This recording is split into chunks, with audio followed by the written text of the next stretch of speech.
Subscribe कीजिए अजू education live YouTube channel को। लेटेस्ट एजुकेशन वीडियोस देखने के लिए सबसे पहले नोटिफिकेशन प्राप्त करने के लिए बेल आइकन को प्रेस कीजिए, कर लीजिए ऑल पे क्लिक। आप ज्वाइन भी कर। गुड मॉर्निंग दोस्तों, मैं शिवराम प्रजापत आप सभी का स्वागत करता हूं आपके अपने यूट्यूब चैनल अजू एजुकेशन लाइव में। दोस्तों, जैसा कि आप सभी को पता ही होगा, अपनी डेली लाइव क्लासेस दूसरे यूट्यूब चैनल वीआईपी टेक्नीशियन पर भी चलती है, तो आप वहां भी आप अपना प्यार दिखा सकते हैं। लिंक आपको डिस्क्रिप्शन में मिल जाएगा। तो देखिए दोस्तों, स्टार्ट करते हैं आज का अपना एसी थ्योरी का पार्ट थर्ड। देखिए दोस्तों, ये पार्ट थर्ड है। पार्ट 2 और 1 जिसने नहीं देखा जरूर देख लीजिए। क्लास स्टार्ट करने से पहले सभी से रिक्वेस्ट है कि अगर वीडियो आपको पसंद आती है तो लाइक कीजिए, शेयर कीजिए, और यदि पहली बार चैनल पे आए हैं तो सब्सक्राइब कर लीजिए। तो स्टार्ट करते हैं दोस्तों 41 क्वेश्चन से। देखिए, आवृत्ति के घटने से परिपथ का इंडक्टिव प्रतिघात पर क्या इफेक्ट पड़ेगा? ए घटेगी, बी बढ़ेगी, सी समान रहेगी, या डी कोई भी प्रभाव नहीं पड़ेगा। देखिए, अगर यहाँ देखते हैं इंडक्टिव प्रतिघात यानी एक्स एल, और इसका फॉर्मूला देखते हैं तो 2πf l। देखिए दोस्तों, कह रहा है कि आवृत्ति को कम करना है, आवृत्ति को हमने कम किया भैया, बाकी चीजें कांस्टेंट रहेगी। तो सिंपल सी बात है, देखो ये बराबर का सिंबल है, बराबर का सिंबल का मतलब इधर कुछ कम हो रहा है तो उधर भी कम होगा, तो जाहिर सी बात है दोस्तों ये भी क्या हो जाएगी, कम हो जाएगी। तो फाइनली पता लग रहा है कि एक्स एल की वैल्यू भी कम हो जाएगी, यानी इंडक्टिव प्रतिघात की वैल्यू भी कम हो जाएगी। तो राइट आंसर होगा दोस्तों इसका ए, और सभी भाइयों का एकदम सही आंसर है। चलिए दोस्तों, आगे चलते हैं प्रश्न संख्या 42 की ओर। आवृत्ति के बढ़ने से परिपथ का संधारित्र प्रतिघात पर क्या इफेक्ट पड़ेगा? ए घटेगा, बी बढ़ेगा, सी समान रहेगा, या डी इसमें से कुछ भी प्रभाव नहीं पड़ेगा। देखिए, अगर बात करते हैं संधारित्र प्रतिघात यानी एक्स सी की वैल्यू, तो एक्स सी की फॉर्मूला होता है दोस्तों 1/2πfc। ठीक है दोस्तों, ये हमारा फॉर्मूला होता है। तो सिंपल सी बात है, इसके अंदर पता लग रहा होगा आपको कि ये दोनों ये बटे में है, तो अगर इधर कुछ घट रहा है तो दोस्तों सिंपल सी बात है इधर भी इधर बढ़ाना पड़ेगा, क्योंकि एक दूसरे के अपॉन में है। अगर इसको और अच्छे से फॉर्मूले को हम लिखें तो दोस्तों देखिए, आप और बेहतर तरीके से इस चीज को समझ पाएंगे। एक्स एल और मैं उसको वज्र गुना करके 2πf और c इक्वल 1 हो जाता है। इस तरीके हम वज्र गुणा करके लिखेंगे तो और अच्छे से समझ में आ जाएगा कि इधर ये सारी मल्टीप्लाई में आ चुकी है सारी चीजें। अब ये बोल रहा है आवृत्ति को बढ़ाना है, भैया फ्रीक्वेंसी हमने बढ़ाई है, तो सिंपल सी बात है बाकी फ्रीक्वेंसी को छोड़ के बाकी सारी चीजें कम करनी होगी, तभी तो इक्वल का सिंबल हमारा काम कर पाएगा। तो सिंपल सी बात है एक्स एल की वैल्यू हमारी कम करनी होगी। तो राइट आंसर हो जाएगा दोस्तों बिल्कुल ए, सभी भाइयों का बहुत अच्छा आंसर है। चलिए आगे चलते हैं दोस्तों प्रश्न संख्या 43 की ओर, कि यदि शुद्ध इंडक्टिव परिपथ की, देखिए शुद्ध इंडक्टिव परिपथ की बात हो रही है, यहां पर आवृत्ति आदि हो जाए तो परिपथ में करंट पर क्या इफेक्ट पड़ जाएगा? देखिए देखिए दोस्तों, थोड़ा सा फोकस करना, शुद्ध इंडक्टिव परिपथ की बात हो रही है, फ्रीक्वेंसी आदि कर रहे हैं, बिल्कुल सही बात है, यानी आवृत्ति आदि हो रही है, तो परिपथ की करंट पर क्या इफेक्ट पड़ेगा? समान रहेगी, बी दोगुनी हो जाएगी, सी आदि हो जाएगी, या डी 4 गुना हो जाएगी। देखिए, पहली बात तो मैं आपको बता दूं दोस्तों, थोड़ा सा इस पर फोकस करोगे आप, शुद्ध इंडक्टिव परिपथ। देखिए, जब शुद्ध की बात आती है तो हम कहते हैं कि शुद्ध इंडक्टिव परिपथ में जो खर्च होता है दोस्तों, वो क्या होता है दोस्तों? जीरो, मतलब जीरो सिंबल खर्च होता है, क्योंकि उसका रेजिस्टेंस क्या होता है दोस्तों? जीरो होता है। जब अब आप देखिए, शुद्ध इंडक्टिव परिपथ है तो उसकी करंट कैसे निकालते हैं? तो आई बराबर क्या होता है दोस्तों? बी तो होता ही है, और एक्स एल होता है। एक्स एल होता है क्योंकि इंडक्टिव परिपथ है, और अगर कैपेसिटी होता तो एक्स सी हो जाता। तो एक्स एल आ गया है नीचे। अब आपको पता है दोस्तों एक्स एल की वैल्यू क्या आ रही है? जीरो आ रही है, पहले से भी रेजिस्टेंस, तो एक्स एल क्या है? एक प्रकार का रेजिस्टेंस ही है। अगर जीरो है तो दोस्तों करंट वैसे अनंत हो जाती है। लेकिन अगर यहाँ ऑप्शन अनंत नहीं दिया हुआ है दोस्तों, अनंत कहीं दिख रहा है? नहीं दिख रहा है, तो आप इसको समान भी कर सकते हैं। ठीक है, बिल्कुल जो पहले है वो अब रह जाएगी, खत्म बात। लेकिन अगर ये शुद्ध को हटा दे दोस्तों, देन आपका आंसर चेंज हो जाएगा, तो उस पर थोड़ा मैं फोकस करना चाहूंगा। तो इंडक्टिव परिपथ की यदि फ्रीक्वेंसी आदि हो जाए, अब आप देख सकते हैं एक्स एल, सॉरी इंडक्टिव है ना, एक्स एल 2πfl, परिपथ की फ्रीक्वेंसी आदि, फ्रीक्वेंसी 2 से कर दी आपने आदि, तो इधर भी आधा करना पड़ेगा ना दोस्तों। ये भाई बराबर मेंटेन रहेगी चीजें। तो आपने जब रेजिस्टेंस यानी R/2 कर दिया है, और V हम लिखते हैं I के लिए, तो ये ऊपर जाएगा तो लगभग क्या हो जाएगी?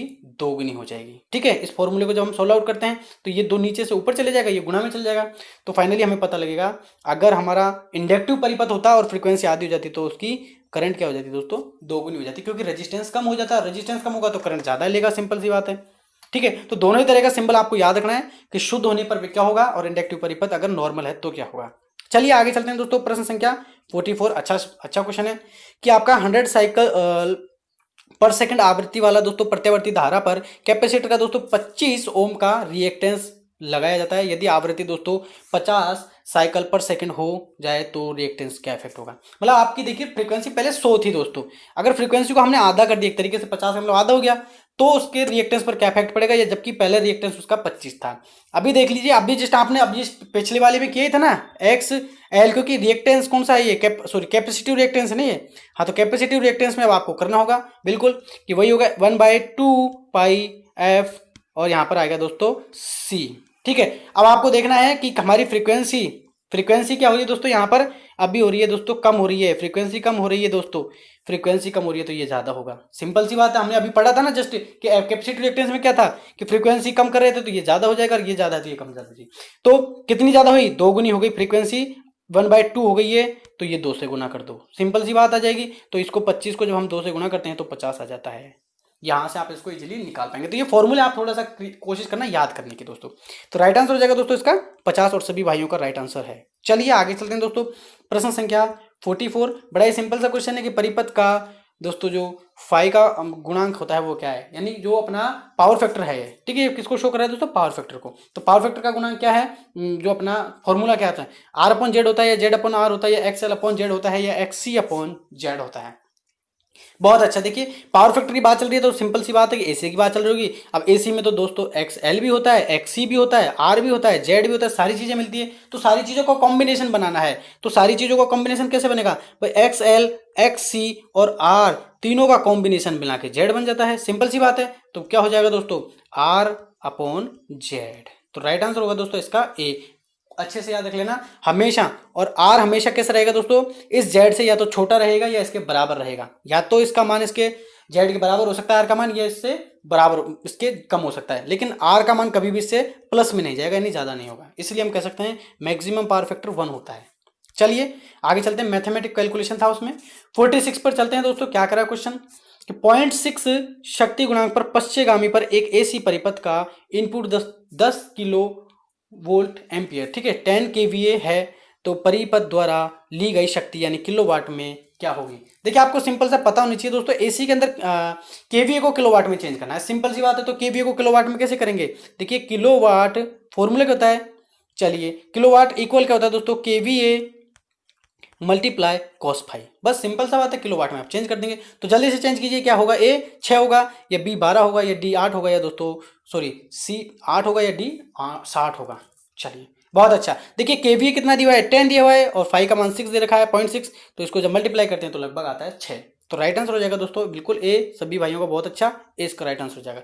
देखिए कोई भी क्वेश्चन आपको समझ में नहीं आता है तो आप कमेंट बॉक्स में जरूर डालना, नेक्स्ट क्लास के लिए हम उसको कंसीडर कर लेंगे, ठीक है। तो कोई दिक्कत बात नहीं है, नेक्स्ट क्लास में उसको हम जोड़ लेंगे, आपका जो भी कोई क्वेश्चन में डाउट रह जाएगा। चलिए आइए दोस्तों 48 की ओर, कि रिएक्टिव पावर की यूनिट होती है दोस्तों 48, रिएक्टिव पावर की यूनिट अपनी कौन सी होती है। बहुत अच्छा, ये क्वेश्चन दोस्तों मैं आपको कमेंट्स बॉक्स के लिए छोड़ रहा हूं, आप जरूर इसका आंसर दीजिएगा। क्या दोस्तों वाट होता है या केवीए VAR होता है या किलोवाट होता है या VA होता है। रिएक्टिव पावर आई थिंक समझ गए होंगे सब, ठीक है, हाँ, जिसके अंदर बिल्कुल बिल्कुल बहुत अच्छा। चलिए ये आपके कमेंट्स के लिए छोड़ दिया है, तो कमेंट्स बॉक्स में क्लास खत्म होने के बाद जरूर दीजिएगा, हम आपका कमेंट्स का इंतजार करेंगे। चलिए आइए 49 के ऊपर, इसको कल ले लेंगे 48 को, आपका इसका आंसर आपको कमेंट्स बॉक्स में जरूर देना है।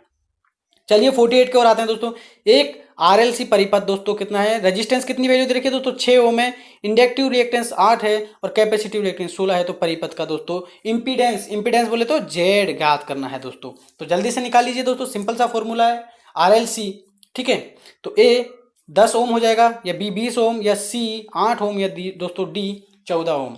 देखिए फॉर्मूला क्या है अपना Z निकालने का, तो Z इक्वल होता है दोस्तों √R² plus XL minus XC, ठीक है दोस्तों, इनके ऊपर स्क्वायर रहता है। तो राइट आंसर जल्दी से बता दीजिए। तो देखिए दोस्तों 16 में से जब 8 घटाते हैं तो कितने बचते हैं, 8 बचेंगे।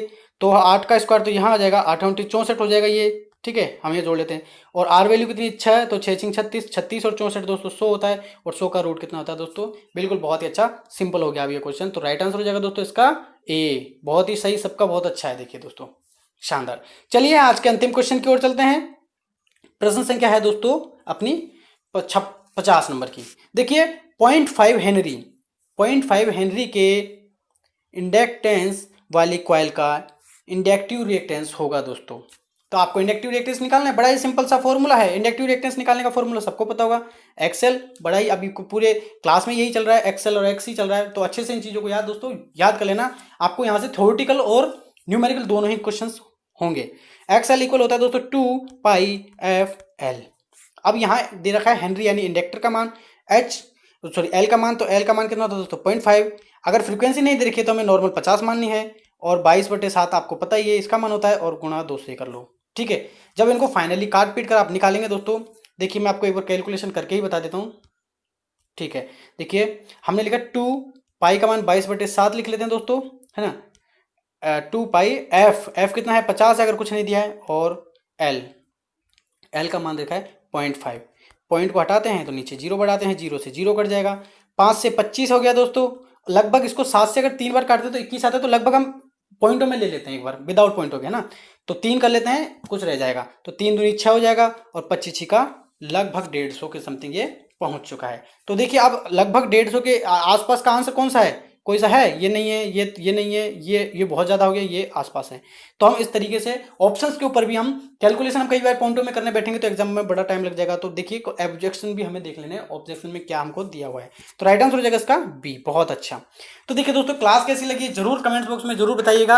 आपको डेली ऐसी ही क्लासेस आगे भी चाहिए, देखिए आप बिल्कुल बताते रहिए नेक्स्ट टॉपिक कौन सा चाहिए, तो कमेंट्स बॉक्स आप सभी के लिए इसीलिए बनाया है, आप अपने अपने विचार जरूर दे सकते हैं। आज की क्लास लगी जरूर बताइए, वीडियो अगर पसंद आई हो तो लाइक जरूर कीजिए, शेयर कीजिए, और दोस्तों चैनल पर पहली बार आए हैं तो सब्सक्राइब कर लीजिए। और साथ ही साथ लास्ट में बताना चाहूंगा अपनी daily live classes VIP technician पर भी चलती हैं, तो आप अपना वहां प्यार दे सकते हैं। चलिए आज के लिए बाय बाय, मिलते हैं नेक्स्ट क्लास में। Thanks for watching this video. अगर आप सभी को दोस्तों ये वीडियो अच्छा लगा तो प्लीज़ इसको लाइक कीजिए, शेयर कीजिए अपने जितने भी व्हाट्सएप या टेलीग्राम ग्रुप है उन सभी में, जैसा कि आप स्क्रीन में देख रहे हैं उसी प्रकार से आप सभी को शेयर करना है, ज़्यादा से ज़्यादा फैला दीजिए इस वीडियो को। तो आप सभी का प्यार इसी प्रकार से बना रहे edu education live YouTube channel के साथ। जय हिंद, वंदे मातरम।